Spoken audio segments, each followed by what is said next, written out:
Is it true, as Politico.com reports today, that Senator McCain actually called you within the past few days to pick your brain, to get some advice for you about the economic crisis the country is going through right now? No, he called me a few weeks ago, Wolf. That's an old story that has been out and around, but obviously the economic crisis is the #1 issue, and what we've seen during these past weeks is very steady leadership by Senator Obama. He's been cool, calm, and collected. I've talked to him several times about what we're going to have to do, and when he is president, to make sure that we get the economy working again for hardworking middle-class families. And again tonight, you saw the command that he has, the commitment that he displays, and I thought it was another great performance. He's 3 for 3. Were you impressed tonight? What did you think when Senator McCain said flatly, "I am not President Bush," trying to distance himself from the incumbent president? Did you buy that? Well, it's a little hard to buy that. He's obviously not the same person, but he has voted with President Bush about 90% of the time. So he has supported the Republican policies which have contributed to the economic distress that our country is going through. And on issue after issue that's important to working families, middle-class families, people who are getting up every day worried sick about whether they're going to have a job or what their 401k is going to have in it the next time they get their statement. The Republican policies, which Senator McCain has supported, have really contributed to this very difficult circumstance we find ourselves in. I think it's going to take a Democratic president with a Democratic Congress to repair the damage that has been done by President Bush and the Republicans who supported his policies. Given the budget deficit right now, projected at nearly $500 billion right now, and it's going to go up, given the enormous taxpayer expenditures that are forecast just to try to stabilize the markets, stabilize the credit market and other financial institutions.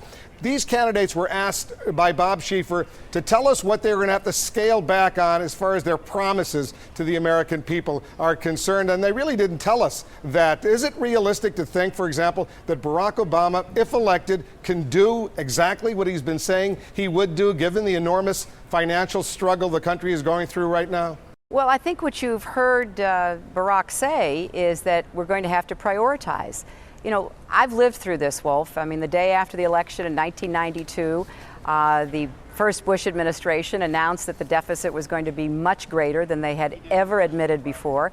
And of course, a smart, committed president like what Barack Obama will be has to make decisions. He obviously wants to maintain his broad commitment to the kind of reform and change that America is desperate for.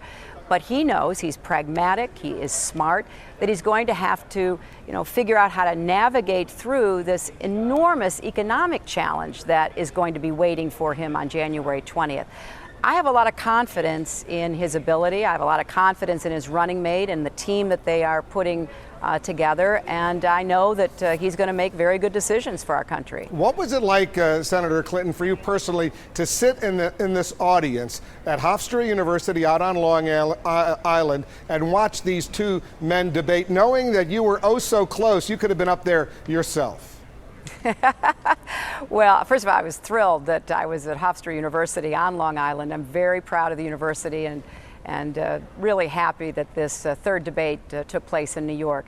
I was very honored to be here and to be able to speak to you on behalf of the Obama campaign to continue the work that I'm doing to try to elect Senator Obama. I feel so strongly that we've got to have new leadership. He offers that leadership. And many of the policies that I have fought for and believe in, not just during my presidential campaign, but my entire adult life, are ones that I have confidence that he's going to do his very best to try to further, given the realities that we're going to inherit come next January. So it was great being here tonight. One final question, Senator Clinton, before I let you go. I know you got a tough schedule over there. If he's elected Barack Obama president and he asks you to give up your position as a United States Senator and join him in the cabinet, is that something you would consider doing?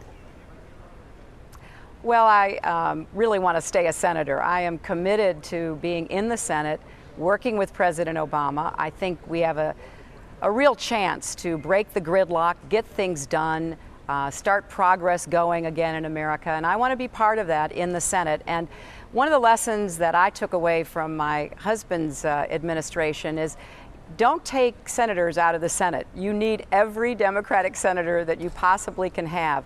You know, we still might have to face a filibuster if we don't get to 60 Democratic senators. We can't afford to whittle down the majority that President Obama will need to make some very hard decisions that will be in the best interests of our country.